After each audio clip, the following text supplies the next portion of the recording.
జయించువానికి మరుగైన మన్నాను భుజింపనెత్తును. ప్రకటన 2:17. నీకున్న విశ్వాసమును గట్టిగా పట్టుకొని నీతి క్రియలను జరిగించుచు నిందారహితంగా జీవిస్తూ మనుషుల దయలో దేవుని దయలో వర్తిల్లాలి. వాక్యానుసారంగా జీవిస్తూ నియమం ప్రకారంగా పోరాడాలి. ఏది ఏమైనా జీవ పునరుత్థాన బలమును పొందుకొని లోకములు ప్రత్యేకింపబడి ఉత్తమమైన దాన్ని కోరుకొని ప్రతినిత్యము ప్రభువైన యేసుక్రీస్తు పాదాల చెంత వర్ధిల్లుతూ ఉండాలి. దీపముండగానే నీ ఇంటిని సరిచేసుకోవాలి. నీ ఆత్మను కాపాడుకోవాలి. నశించుచున్న వారిని రక్షించాలి. పాపానికి చోటియ్యక పరిశుద్ధతను విడిచిపెట్టక కలంకమైనను మచ్చైనను డాగైనను లేక పరిశుద్ధమైన నీతి క్రియలతో కూడిన తెల్లని వస్త్రములను ధరించుకొని ఎత్తబడుటకు వధువు గుంపులో చేరాలి.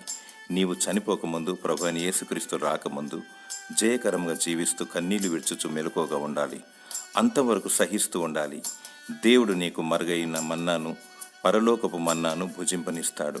తన వాగ్దానాన్ని నీ పట్ల నెరవేరుస్తాడు. దేవుడు నీకు ఆత్మీయాహారమును దయచేసి విజయమును దయచేయునుగాక. ఆమెన్.